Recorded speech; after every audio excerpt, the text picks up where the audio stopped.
ગુજરાતનો કોઈ એવો ખૂણો નથી જ્યાં દારૂ ન વેચાતું હોય।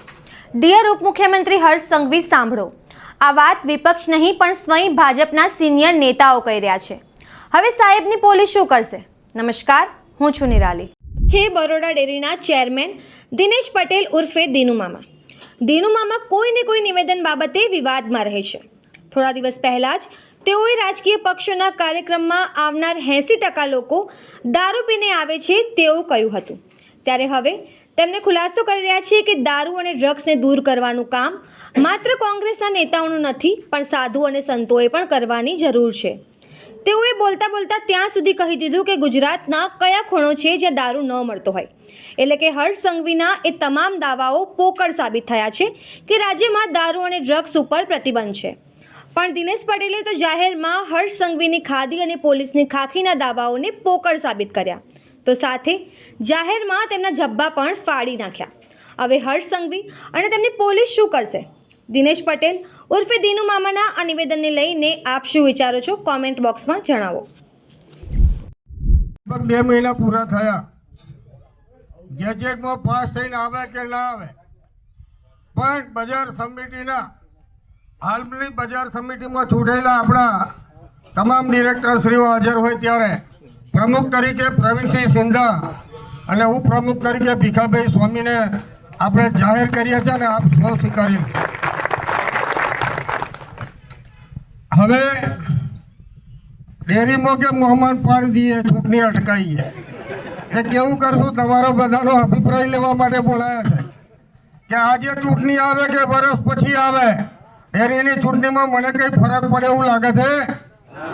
ડેરીના મતદારો હોય તો જરા હાથ ઊંચો કરી દો તો મને જરા શાંતિથી ઊંઘ આવે, કેમ કે હવે મને એવું બીવડાવવામાં આવે છે કે પેલામાં રહી ગયા પણ હવે આવનારામ તો ખતમ કરી નાખશું। ત્યારે આપણી જોડે ઉપરવાળો ભગવાન છે, કારણ માથાવાળાથી આપણે ડરતા નહીં ને ડરવાના છે નહીં। ત્યારે આજે એક નવો ખુલાસો કરું આપણા સહકારી મતદારો અને કાર્યકરોની હાજરીમાં કે કરખડીની અંદર એલેમ્બિક કંપની દ્વારા વિશ્વ ખેડૂત દિવસની ઉજવણી રાખવામાં આવી હતી। ત્યારે એ ગામના કંપનીના અને ગામના આગેવાનોએ મને પણ આમંત્રણ આપ્યું હતું જિલ્લાના ડેરીના પ્રમુખ તરીકે, અને જિલ્લા કોંગ્રેસના પ્રમુખ તરીકે જસપાલસિંહને પણ આમંત્રણ આપવામાં આવ્યું। ત્યારે જસપાલસિંહે મને પૂછેલું કે મામા કવાલીમ ગયા હતા?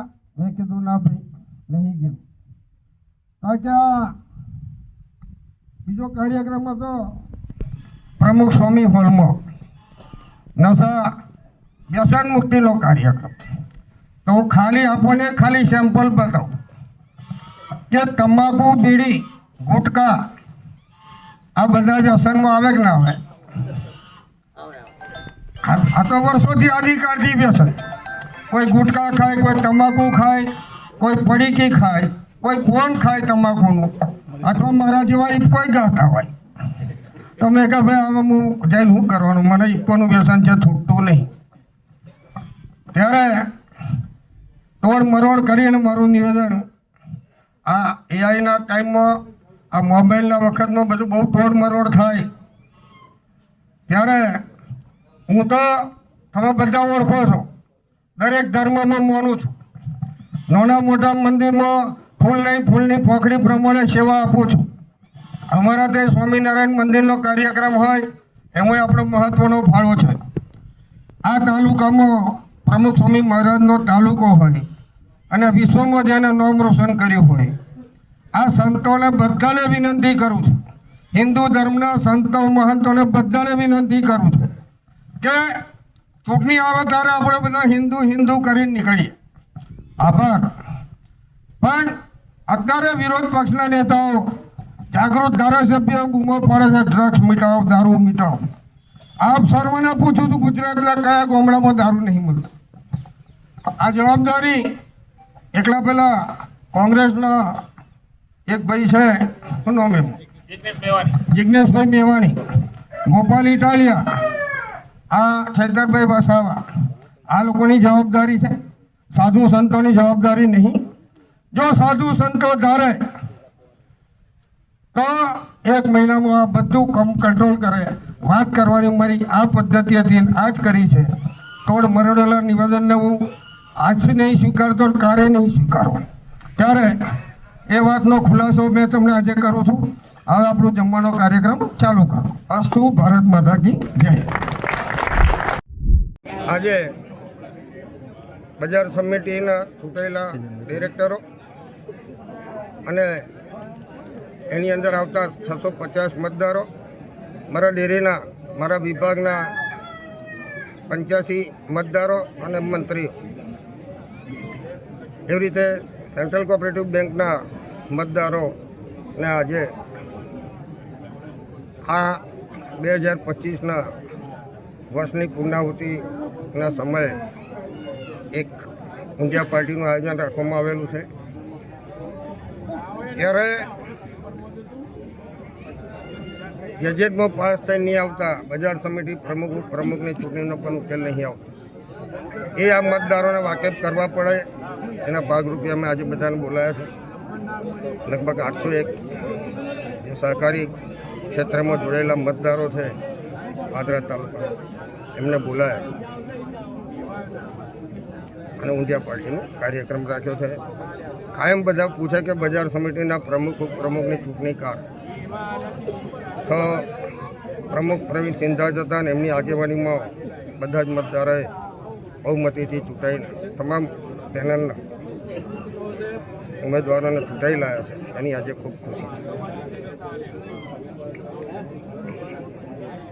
21 તારીખે વિશ્વ ખેડૂત દિવસની ઉજવણીના ભાગરૂપે કરખડી ગામે તેના આયોજકોએ એલમ્બિક કંપની અને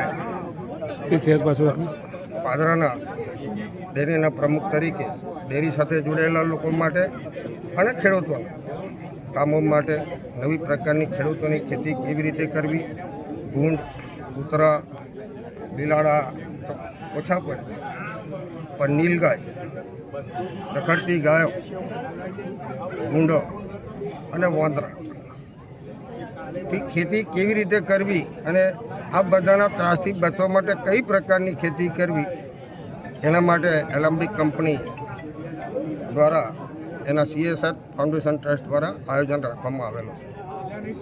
ત્યારે મેં સામાન્ય કોંગ્રેસના પ્રમુખ પણ આપણા તાલુકાના માજી ધારાસભ્ય છે જસપાલસિંહ પણ હતા.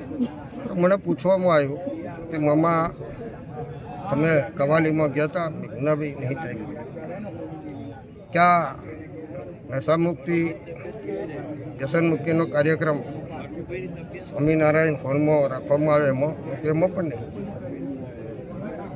કે શું કાર્યક્રમ હતો કે નશા વ્યસનમુક્તિ. તો વ્યસનમાં તો વર્ષોથી આદિકાળથી પાન, તમાકુ, ગુટકા, બીડી, સિગરેટ લોકો ખાતા આવ્યા અને ખાવાના છે. પણ હાલની પરિસ્થિતિમાં જે રીતે કોંગ્રેસની આક્રોશ રેલી ચાલે છે, આમ આદમી પાર્ટીના આગેવાનો બોલે છે કે દારૂ બંધી કરાવો, ડ્રગ્સ, ગાંજા, ચરસ જેવા જે ભયંકર નશા થઈ રહ્યા છે, છૂટથી મળી રહ્યા છે, ત્યારે એ વાતને હું પણ સમર્થન આપું છું કે ગુજરાતના કયા ગામમાં ઇંગ્લિશ અને દેશી દારૂ નહીં મળે. તેના માટે જ્યારે પણ ઇલેક્શનને ચૂંટણી આવે ત્યારે તમામ હિન્દુ ધર્મના સાધુ સંતો એક અવાજે નીકળે. ત્યારે વિરોધ પક્ષના નેતાઓ બોલશે, પાર્ટીના નેતાઓ બોલશે, તો એની કોઈ અસર ના થતી હોય. હવે તો ધર્મગુરુઓ, દરેક પંથના ગુરુઓ, હિન્દુ, મુસ્લિમ બધા જ ભેગા થઈ આ દૂષણ દાબવા માટે પ્રયત્નો કરી રહ્યા છે. ત્યારે એમને સહકાર નહીં મળતો. હવે સાધુ સંતો જ આ રાગે પાડી શકે એમ છે એવી મોટી આશા રાખીએ છીએ. હું તો દરેક ધર્મને માનું છું, પાદરા તાલુકાના તમામ વર્ગને માનું છું. દરેકને ફૂલની પોખણીના રૂપે જે કોઈ મદદરૂપ થાય મદદ કરતો આવેલો છું. મારામાં કંઈ ફરક પડતો નથી. પણ તોડી મરોડી જે નિવેદન એક સામાન્ય વાત ચાલતી હતી એને અપવાદરૂપ નિવેદન બતાવનારાઓ માટે આજે મારે આ બધા મતદારોની રૂબરૂમાં ખુલાસો કરવો છે અને આપણા માધ્યમથી પણ આ જ ખુલાસો કરી રહ્યો છું કે હવે તમે જ નક્કી કરો કે કોણ તમાકુ બીડી ગુટકા મારા તો ઠેર ઠેર જે પણ પ્રોગ્રામો જે તે 80% લોકો મળે છે. આ નશાથી એટલું બધું કંઈ નુકસાન નહીં થતું, પણ આ દારૂ જુગાર ડ્રગ્સ જુગારથી કંઈ નુકસાન નહીં થતું હોય, કેમ કે અમુક રાજ્યોમાં લોટરીની છૂટ છે. અહીં પોલીસ કમાય છે, દારૂ વેચનારા લેર કરે છે અને પીનારા દંડાય છે. ત્યારે બધાની જાગૃતિ આવે અને વહેલી તકે આ બધા ધર્મગુરુઓ આ મુદ્દાને પકડી સરકાર પર પ્રેશર કરી કાં તો શંકરસિંહ વાઘેલા કે આવી છૂટી કરે, કાં તો પછી આ હરિયાણા અને મધ્યપ્રદેશનું રાશી દારૂ મોંઘી કિંમતમાં વેચાઈ રહ્યો છે અને યુવાધન બરબાદ થઈ રહ્યું છે, એમાં મદદ કરે એ જ આશાના અભિલાષા સાથે પ્રભુના ચરણોમાં પ્રાર્થના કરું છું. ભારત માતા કી જય. મામા ધર્મગુરુઓ આવશે નશાબંધી હટાવવા માટે, આપ શું માનો? ધર્મ કોઈ પણ ધર્મના ગુરુ સંતો કથાકાર બધાની એક જ લાગણી છે કે વ્યસન મુક્ત થાવ, ઘરને બરબાદ ના કરો, ગામડાને બરબાદ ના કરો, ગુજરાતનું યુવાધન બરબાદ ના કરો. અને એમના આશીર્વાદથી જ ભારતીય જનતા પાર્ટી ચૂંટાઈને આવતી હોય ત્યારે કોંગ્રેસના મિત્રો બોલે છે, ભાજપના મિત્રો અમુક બોલે છે અને આમ આદમી પાર્ટીના આગેવાનો ધારાસભ્ય ચૂંટાયેલા બૂમાબૂમ કરી રહ્યા હોય ત્યારે હવે સાધુ સંતો જ બચાવે અને એવાય ધારે ધર્મગુરુઓ ધારે તો સરકાર બી બદલી નાખે, જો સરકારની એમની વાત ના હોંપે તો. એટલા માટે બહુ ઊંડાણપૂર્વક અભ્યાસ કરીને બોલ્યો છું. આજે એ જ વાત બોલું છું કે ધર્મગુરુઓ ધર્મ સભાઓ થાય છે તેમાં આપ જોઈએ છે મોટા મોટા કુંભ મેળા થાય એમાં સાધુ સંતોની શક્તિ અને તાકાત આપણે જોઈ છે. અમે તો ઋષિ અને કૃષિનો દેશ એવું બોલીએ છીએ તે દિવસ બોલતા હતા. સાધુ સંતોને વૃક્ષો જેવા માનું છું કે રાતે અને દિવસે એ સમાજના ઉત્થાનને કલ્યાણ કરવા માટે કામ કરતા હોય. પણ હા રાજકીય આગેવાનો હાલમાં ચાલતા આ દારૂ દ્રગ્સના ધંધા આપણે જોયું છે. 73,000 કરોડનું ડ્રગ્સ પકડાય, ડ્રગ્સ માફિયા ખોવાઈ જાય. આ પેલી સિગરેટમાં પીવાનું ચરસને ડ્રગ્સ પીવાના ખોખો પેપરમાં કાયમ આવે છે. તો આ બધા સરકારના માણસો જે વહીવટદારો છે એમને ખબર નહીં. ત્યારે હું તો એક લાગણીના ભાગરૂપે મારે કોઈ પાર્ટીની ટિકિટ નહીં લેવી, ટિકિટની જરૂર નહીં, મળતો મારા પાદરા તાલુકાના મતદાર જિંદાબાદ.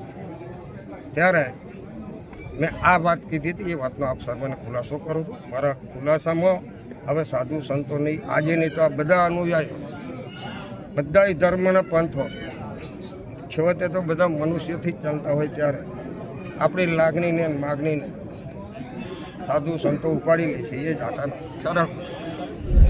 તો તમે આ મુદ્દે શું વિચારો છો? કમેન્ટ કરીને જણાવો. અત્યાર માટે બસ આટલું જ. ધન્યવાદ.